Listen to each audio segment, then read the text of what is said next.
voy a hacer es intentar dar una mirada complementaria al excelente trabajo que mi amigo Francisco Basili, compañero de trabajo durante muchos años en UNICEF, ha hecho. Excelente trabajo. Y también reconocer, al empezar, a nuestros colegas del área de educación de UNICEF que tuvieron el tino, que tuvieron la buena sensibilidad de apoyar esta investigación, que se inscribe en una prioridad que felizmente está creciendo en el país. Para los que estamos trabajando desde hace 30 años en el campo de la salud pública y en particular de la pediatría, y que hemos asistido en los años 70, 80 a la revolución por la supervivencia infantil, nos parece que este es el momento para un país que se precia de querer ser un país que entra al desarrollo y que los derechos humanos empiezan a ser tan importantes como el crecimiento económico, como felizmente es lo que sentimos en el país, que el tema de la calidad de vida de los niños sea un tema prioritario. Hace aproximadamente 30 años, cuando empezamos la revolución por la supervivencia infantil, con estas cosas, con este enfoque que lo dijo con tanta propiedad, como siempre lo hace Francisco, de cada 10 niños menores de 1 año en el Perú, al año de edad moría uno. La cifra de ayer de la ENDES nos dice que de cada 60 ahora muere uno. Entonces no hemos superado totalmente esa tasa que nos dio ayer la ENDES, que es 16 para hace 2 años, y 13 probablemente para el 2013, es un logro y es un mérito para el país. El país que más redujo la mortalidad infantil en las Américas en los últimos 25 años y el 7º en el mundo. Eso quisiéramos para la calidad de vida de los niños, y ahí hay varios retos. La nutrición, todavía la desnutrición crónica afecta al 17.5% de los niños menores de 5 años y más o menos al 28-27% de los niños menores de 3 años, que es la etapa crítica. Y la anemia afecta al 48% de los niños menores de 3 años en el Perú, no de hace 25 años, sino de ayer, datos de la ENDES que se presentó el día de ayer. Y empiezo con esto porque no es posible hacer, ¿no es cierto?, todos los logros y todas las cosas lindas que están hablando aquí plenamente, a pesar del esfuerzo y que es insistir en eso, si no es posible superar estas cosas básicas. Ya sabemos que la anemia, ¿no es cierto?, tiene efectos sobre estructuras, especialmente la zona límbica y la relación con la zona prefrontal, que tiene que ver mucho con la capacidad cognitiva, simbólica y emocional de los niños. Tiene que ver con desarrollo sináptico, uniones entre neuronas. Entonces, ¿qué nos lleva a eso? Y me pareció bien interesante el planteamiento que se está promoviendo desde el MIDIS, pero que exige una seria y comprometida acción intersectorial de tener una mirada integral, que es una mirada de conceptos, es una mirada de acuerdos, pero es una mirada por sobre todo operativa, ¿no es cierto? Que es el gran problema que todavía hay en países como el Perú, que cada uno hace las cosas por su lado. Y yo quiero, si hay que dar una reflexión sustantiva en torno a la presentación, que quisiera que se lleven de acá, es que no hay tema más intersectorialmente complejo que el tema del desarrollo infantil temprano. Si vamos por nuestro lado, no vamos a conseguir, vamos a seguir dando vueltas sin tener resultados específicos. De tal manera que esto es política de Estado, es liderazgo político, es inversión pública, es compromiso de diferentes niveles de gobierno, es fundamentalmente rendición de cuentas, ¿no es cierto? Y felizmente, ya los estudios globales nos han demostrado que la mejor inversión en términos de rentabilidad social es la inversión en la primera infancia, menores de 5 años. $1 invertido, $17 de retorno, eso está recontra estudiado, como se dice. De tal manera de que yo creo que Francisco en su presentación dijo una palabra que me pareció muy importante y que recoge el libro y que es una apuesta que el país tiene que asumir en este contexto integral e intersectorial de abordar el tema de desarrollo infantil temprano. Es el tema de la simplicidad, de la concreción, del saber cada uno qué tiene que hacer desde el sector, desde donde está, desde la familia, ¿no es cierto?, desde mi condición de líder comunitario, comunicador social, líder de la opinión pública, autoridad que está tomando decisiones. Eso me parece fundamental y a eso todavía no hemos llegado. El segundo concepto es el concepto de integralidad en las intervenciones, y el tercer concepto es la comunicabilidad, porque esto tiene que ser un tema que cree una masa crítica, ¿no es cierto? Una masa crítica en todos los niveles que permita pedir lo que se debe pedir y no más allá de lo que se debe pedir. A mí me preocupa mucho cuando se están dando exámenes medios universitarios para niños para el tercer año de vida, ¿no? Para ingresar al kinder, etc. Eso es terrible, ¿no es cierto? Entonces, saber qué se puede pedir y qué no se puede pedir. Yo quisiera recordarles, y como digo, no soy un experto en el tema, ni menos en el tema pedagógico, desde el área de las ciencias de la salud, que incluye la medicina y en particular la pediatría, la nutrición, que tiene un rol sustantivo en este tema, y la psicología, algunos elementos que son información dura. Nosotros en salud hemos podido avanzar en muchas cosas, les dije con orgullo las cosas que hemos podido lograr, porque hemos tenido información dura, información basadas en evidencias, y la información basadas en evidencias hace que nos pongamos de acuerdo en cosas que tienen base científica, ¿no es cierto?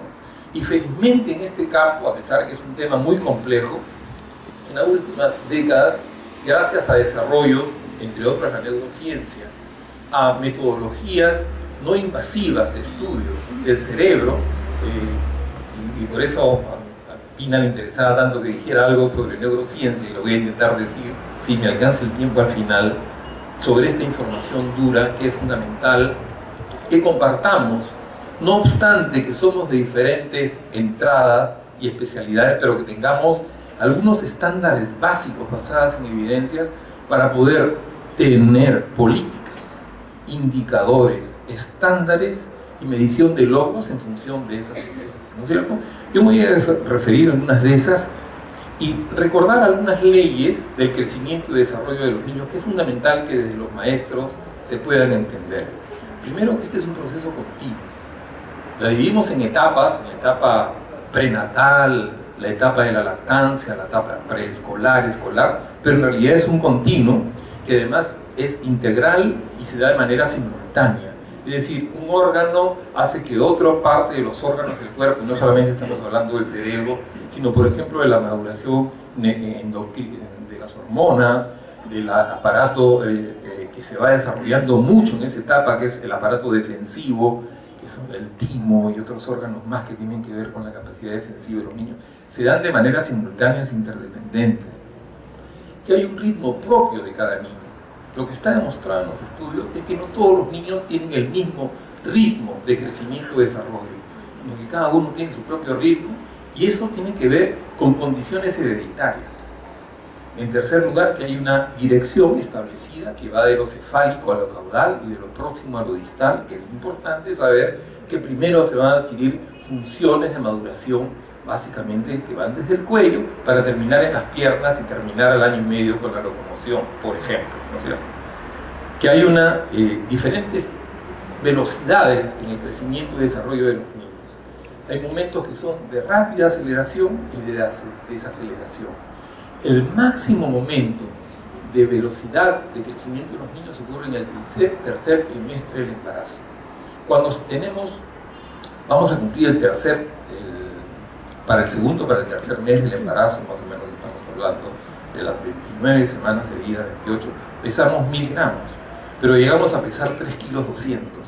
Si repitiéramos ese crecimiento que tenemos al final del embarazo, más o menos el ser humano pesaría 2 toneladas a los 25 o 30 años. Entonces miren ustedes, y podemos verlo después, hay un crecimiento interesante durante el primer año que hace que tripliquemos nuestro peso, incrementemos en 25% nuestra talla. Se desacelera un poco entre el primer y el segundo año, y entre el tercer y el quinto es relativamente lento el crecimiento. Más bien en esa etapa ocurren procesos de integración y maduración relativos a lo simbólico, al relacionamiento, y ya no tanto a los temas del crecimiento del niño. Cada niño tiene un canal de crecimiento, incluso nosotros lo medimos a través de un carnet de crecimiento y desarrollo, y cada niño tiene su percentil, y no esperamos que todos estén en el mismo percentil. Eso también es importante en materia de maduración y desarrollo, así como lo vemos en el tema de crecimiento. Y por otro lado, recordar que hay una tendencia secular del crecimiento y desarrollo. Es decir, en las últimas 2 generaciones, la menarquia, por ejemplo, hablando del desarrollo del adolescente, se ha reducido en 7 meses. O sea, de las abuelas a las nietas, ahora es 7 meses más adelantado. Y los chicos, a los 18 años, han crecido 20 centímetros más que los abuelos en el mismo periodo, ¿no es cierto? Y han incrementado 4 kilos más de peso. Es decir, es relativo en el tiempo, porque los procesos, a propósito de condiciones de vida que mejoran y aspectos culturales, se van cambiando en el tiempo.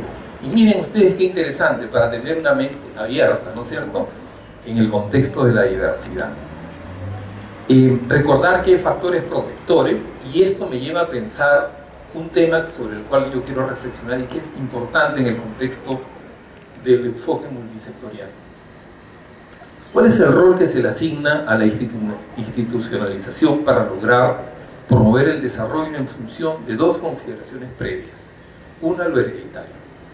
El ser humano ontogénicamente, hereditariamente y también determinado por la combinación de genes, 50% del padre y 50% de la madre, tiene una serie de potencialidades que normalmente debe cumplir en relación a todas estas funciones, ¿no es cierto? Y son, al nacer, incluso se dan de manera espontánea. Hay algunas, como la capacidad de succión, como incluso la capacidad de pararse, de tener reflejo patelar, que son espontáneas a la condición del ser humano. ¿Okay? El ser humano, al momento de nacer, solo trae el 5% de las conexiones neuronales. Trae 100.000 millones de neuronas y el 5% de las conexiones neuronales, que son para 4 cosas: para succionar, para controlar temperatura, para controlar la respiración, que sea autónoma, y para que el corazón funcione de manera automática. Esas son las 4. Al término de los 3 años, tenemos el 90% de las conexiones de toda la vida. Y nuestro cerebro, que pesó 300 gramos al momento de nacer, ¿saben cuánto tiene a los 3 años? 900 gramos, que representa el 75% de los 1.200 gramos que el adulto tiene.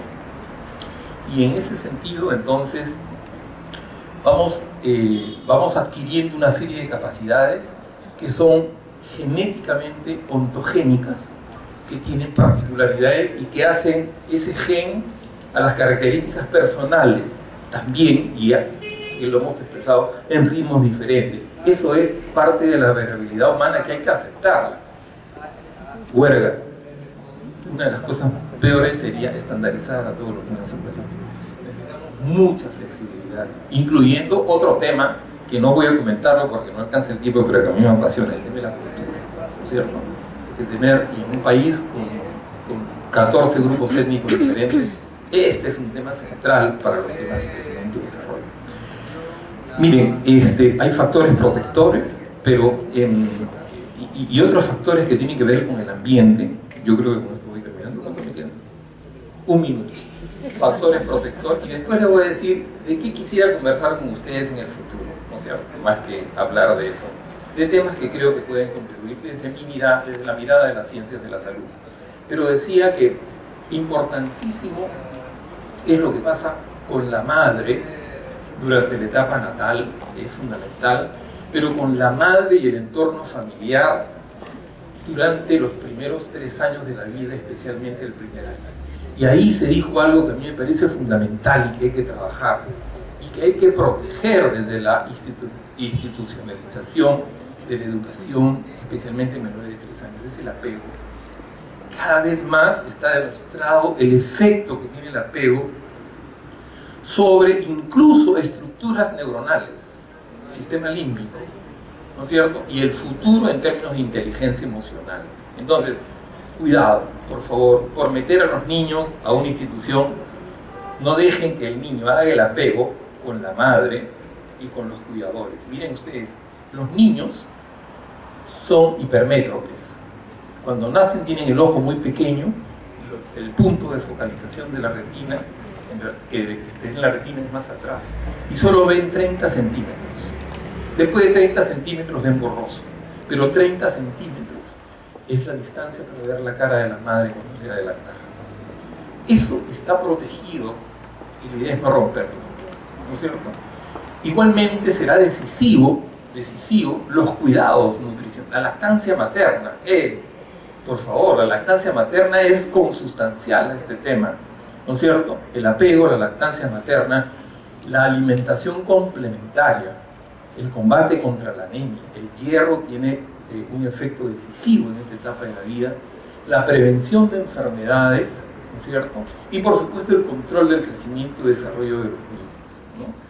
Y después del año de edad hay otros factores más, ya empiezan a influir más factores externos, pero quiero decir que en una propuesta de esta naturaleza, miren ustedes, la escuela sin duda puede fortalecer